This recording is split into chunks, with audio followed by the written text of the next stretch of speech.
Hello everyone, welcome to Spread Learning. और आज हम स्टार्ट कर रहे हैं 25 अक्टूबर के current affairs. Who has been appointed as the vice chancellor of Jamia Millia Islamia. Jamia Millia Islamia का कुलपति किसे नियुक्त किया गया है? तो इसका करेक्ट आंसर है मजहर आसिफ। मजहर आसिफ को नियुक्त किया गया है as a vice chancellor of Jamia Millia Islamia. और ये 16th वाइस चांसलर बनेंगे जामिया मिलिया इस्लामिया के। और ये अपॉइंट किसने किया इनको वाइस चांसलर? ये अपॉइंट किया है president of India Draupadi Murmu ने। Right. What sensor on the EOS-06 satellite plays a crucial role in tracking cyclone development? EOS-06 उपग्रह पर कौन सा सेंसर चक्रवात विकास पर नजर रखने में महत्वपूर्ण भूमिका निभाता है? सो रिसेंटली इसरो ट्रैक कर रहा है साइक्लोन डैना के मूवमेंट को। ये साइक्लोन जिसने हिट किया है उड़ीसा और वेस्ट बंगाल के कोस्ट को, तो इसको ट्रैक कर रहा है इसरो। तो इसरो इसको ट्रैक कर रहा है दो सैटेलाइट से। एक तो है EOS-06 सैटेलाइट और दूसरी है INSAT 3DR satellite. EOS-06 satellite है पोलर ऑर्बिटिंग सैटेलाइट और INSAT 3DR सैटेलाइट है जियो स्टेशनरी सैटेलाइट। राइट। तो इस क्वेश्चन में पूछा है ये जो EOS-06 सैटेलाइट है ये ट्रैक करने में कौन सा सेंसर हेल्प कर रहा है साइक्लोन को ट्रैक करने में? तो ये सेंसर का नाम है scatterometer sensor. So correct answer हो जाएगा scatterometer sensor. Which High Court recently directed the state police to ensure that CCTV cameras with audio features are installed in each room of all police stations within the next 3 months? किस उच्च न्यायालय ने हाल ही में राज्य police को यह सुनिश्चित करने का निर्देश दिया है कि अगले 3 महीनों के भीतर सभी पुलिस स्टेशनों के प्रत्येक कमरों में ऑडियो सुविधाओं वाले CCTV कैमरे लगाए जाएं? तो यह हाईकोर्ट है मध्य प्रदेश हाईकोर्ट। मध्य प्रदेश हाईकोर्ट ने स्टेट पुलिस को ये डायरेक्ट किया है to ensure that CCTV cameras with audio features are installed in each room of all police stations. Right? Under which organization will the rupees 1000 crore venture capital fund for space tech firms be set up? किस संगठन के तहत अंतरिक्ष तकनीक फर्मों के लिए 1000 करोड़ का उद्यम पूंजी कोष स्थापित किया जाएगा? सो रिसेंटली यूनियन कैबिनेट ने अप्रूव किया है एक 1000 करोड़ रुपीस का वेंचर कैपिटल फंड सेटअप करने के लिए। किस सेक्टर में? स्पेस टेक फर्म्स के लिए। राइट। तो जो फर्म है ये किसके अंडर सेटअप किया जाएगा? तो इसका करेक्ट आंसर है Indian National Space Promotion and Authorization Centre. तो इसका करेक्ट आंसर हो जाएगा Indian National Space Promotion and Authorization Centre. Who launched the 21st livestock census operation in India? Bharat में 21वीं पशुधन जनगणना अभियान किसने शुरू किया? तो ये शुरू किया है राजीव रंजन सिंह ने। और राजीव रंजन सिंह कौन है? ये है union minister of animal husbandry fisheries and dairying. तो इन्होंने लॉन्च किया है राजीव रंजन सिंह ने 21st लाइवस्टॉक सेंसस ऑपरेशन। और इस ऑपरेशन की कॉस्ट कितनी आएगी? यह है ₹200 करोड़। ₹200 करोड़। और ये कहाँ से लॉन्च किया था? ये लॉन्च किया था न्यू दिल्ली से। Which organization held a conference on granting Pali the status of a classical language? किस संगठन ने पाली को शास्त्रीय भाषा का दर्जा देने पर सम्मेलन आयोजित किया? तो ये कॉन्फ्रेंस किस ऑर्गेनाइजेशन ने आयोजित की? तो इसका करेक्ट आंसर है Indian council for cultural relation. Indian council for cultural relation. और ये कॉन्फ्रेंस कहाँ पे हुई है? ये हुई है कोलंबो में। राइट। और रिसेंटली अभी इंडिया में पांच लैंग्वेजेस को क्लासिकल लैंग्वेजेस का दर्जा मिला है। इनको क्लासिफाई किया गया है एज अ क्लासिकल लैंग्वेज। और टोटल इंडिया में भी जो क्लासिकल लैंग्वेजेस हैं वो हैं 11। और जो पहली क्लासिकल लैंग्वेज थी वो थी तमिल, जिसको 2004 में क्लासिफाई किया गया था एज अ क्लासिकल लैंग्वेज।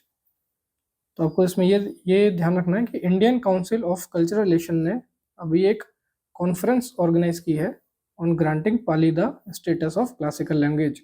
और ये कहाँ की है? ये की है कोलंबो में। Which organisation has sanctioned a $434.25 million loan to support Assam's renewable energy ambition? किस संगठन ने आसाम की नवीकरणीय ऊर्जा महत्वाकांक्षाओं का समर्थन करने के लिए 434.25 मिलियन अमेरिकी डॉलर का ऋण मंजूर किया है? तो ये आसाम के रिन्यूएबल एनर्जी एम्बिशन के लिए एशियन डेवलपमेंट बैंक ने 434.25 मिलियन यूएस डॉलर का लोन सैंक्शन किया है, राइट। और एडीबी से भी रिलेटेड एक न्यूज़ और थी, वो थी कि इजराइल एडीबी का मेंबर बन गया है, 69th मेंबर, और 20th नॉन रीजनल मेंबर बन गया इजराइल, राइट। एडीबी का हेडक्वार्टर कहाँ है? यह है मनीला, फिलीपींस में। एडीबी को फाउंड कब किया था, कब एस्टेब्लिश किया था? ये किया था 1966 में। और एडीबी का हेड कौन है भी? उनका नाम है Masatsugu Asakawa. Masatsugu Asakawa. Where will the 13th edition of the National Seed Congress be held? राष्ट्रीय बीज कांग्रेस का 13वां संस्करण कहाँ आयोजित किया गया? तो ये 13th edition of National Seed Congress का आयोजन किया गया वाराणसी में। उसका करेक्ट आंसर हो जाएगा वाराणसी। और ये नवंबर 28 से 30 तक चलेगा। Where will the international Gita Mahotsav 2024 be celebrated? अंतरराष्ट्रीय गीता महोत्सव 2024 कहाँ मनाया जाएगा? तो उसका करेक्ट आंसर है कुरुक्षेत्र में। Kurukshetra is the correct answer. और ये नवंबर 28 से दिसंबर 15 तक सेलिब्रेट किया जाएगा। What is the total estimated cost of the two railway projects recently approved by the Cabinet Committee on Economic Affairs? हाल ही में आर्थिक मामलों की मंत्रिमंडलीय समिति द्वारा अनुमोदित दो रेलवे परियोजनाओं की कुल अनुमानित लागत कितनी है? तो cabinet committee on economic affairs, जिसको लीड करते हैं prime minister of India PM Modi, इन्होंने अप्रूव किया है 2 रेलवे प्रोजेक्ट्स, राइट। तो उसको उन 2 रेलवे प्रोजेक्ट्स का टोटल कॉस्ट पूछा है इस क्वेश्चन में। पहले तो ये रेलवे प्रोजेक्ट्स कहाँ कहाँ से जाएंगे, कौन कौन से स्टेट को कवर करेंगे? तो ये करेंगे आंध्र प्रदेश, बिहार और तेलंगाना। और ये टोटल 313 किलोमीटर कवर करेंगे। तो इसमें जो टोटल एस्टिमेटेड कॉस्ट है वो पूछी गई है। तो इसका करेक्ट आंसर है 6,798 crore rupees. 6,798 crore rupees. Reliance Industries has teamed up with which company to establish AI infrastructure in India? Reliance Industries ने भारत में AI इंफ्रास्ट्रक्चर स्थापित करने के लिए किस कंपनी के साथ मिलकर काम किया है? तो रिलायंस ने एनवीडिया के साथ कोलैबोरेट किया है to establish AI infrastructure in India. और ये इंफ्रास्ट्रक्चर एस्टेब्लिश करने के लिए रिलायंस और एनवीडिया डिप्लॉय करेंगे GB200 super computers. GB200 super computers. और इसका अनाउंसमेंट कहाँ किया गया? तो मुंबई में एनवीडिया AI समिट हो रही थी, वहां पर यह अनाउंस किया गया कि एनवीडिया और रिलायंस मिलकर कोलैबोरेट करेंगे to establish AI infrastructure in India. Where is the headquarter of the international copper association located? अंतरराष्ट्रीय कॉपर एसोसिएशन का मुख्यालय कहाँ स्थित है? तो इसका करेक्ट आंसर है वॉशिंगटन DC। और ये न्यूज़ में क्यों है अभी इंटरनेशनल कॉपर एसोसिएशन? क्योंकि भारत की कंपनी है हिंडाल्को, इन्होंने ज्वाइन कर लिया है international copper association. Which company recently became the latest member of the international copper association? तो ये हमने डिस्कस कर ही लिया है, तो इसका करेक्ट आंसर है Hindalco industries limited. Hindalco industries limited became the latest member of the International Copper Association. Which institution has partnered with SIDBI to promote entrepreneurship in India's Northeast?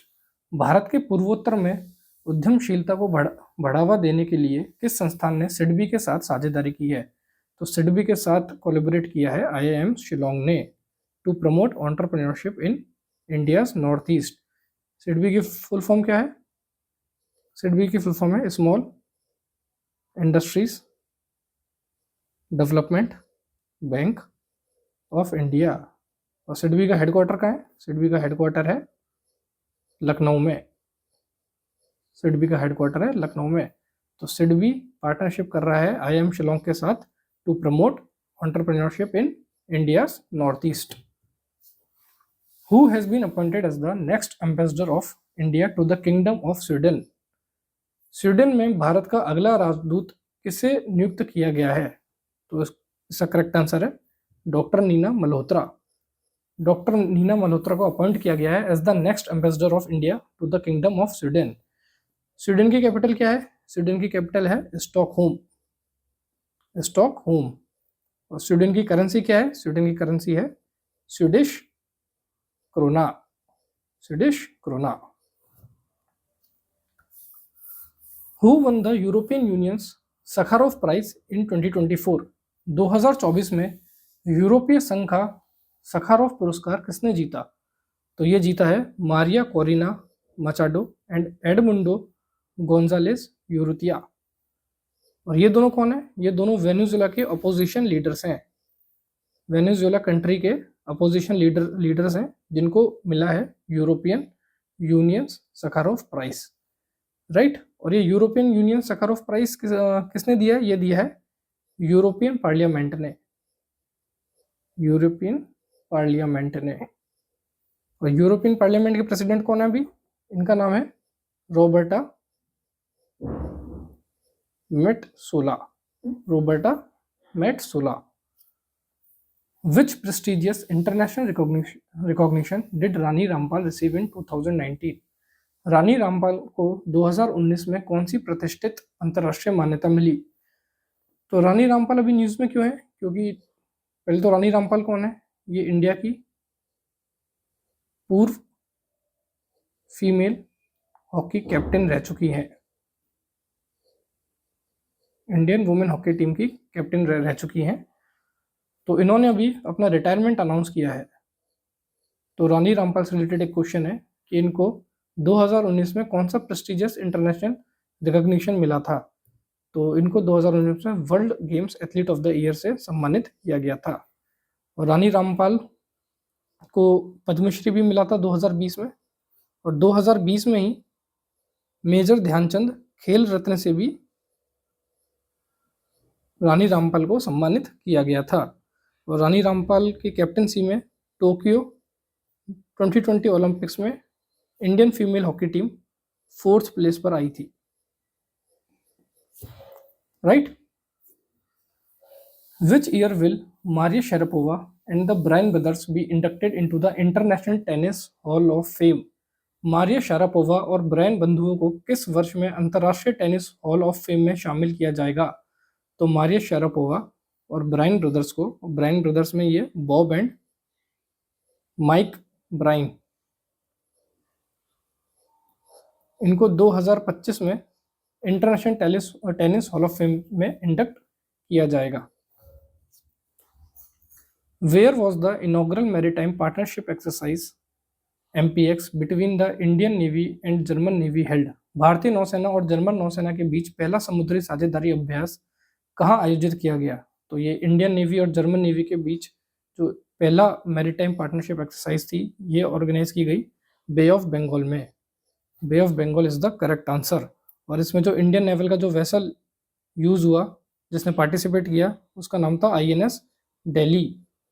INS Delhi ने पार्टिसिपेट किया maritime partnership exercise between Indian navy and German navy. और INS Delhi कौन सा vessel है? ये है guided missile destroyer. Where is the 31st edition of SIMBEX being held in 2024? 2024 में SIMBEX का 31वां संस्करण कहाँ आयोजित किया गया? तो ये सिम्बेक्स इंडियन नेवी और सिंगापुर नेवी के बीच की बायलेटरल मैरीटाइम एक्सरसाइज है, इंडियन नेवी और सिंगापुर नेवी के बीच, राइट। और ये इस साल 2024 में ये ऑर्गेनाइज हुआ विशाखापट्टनम में। Visakhapatnam is the correct answer. When is the International Dwarfism Awareness Day observed annually? अंतरराष्ट्रीय बूढ़ापन जागरूकता दिवस प्रतिवर्ष कब मनाया जाता है? तो ये मनाया जाता है अक्टूबर 25 को। The correct answer is October 25th. So that's all for today. Thank you very much.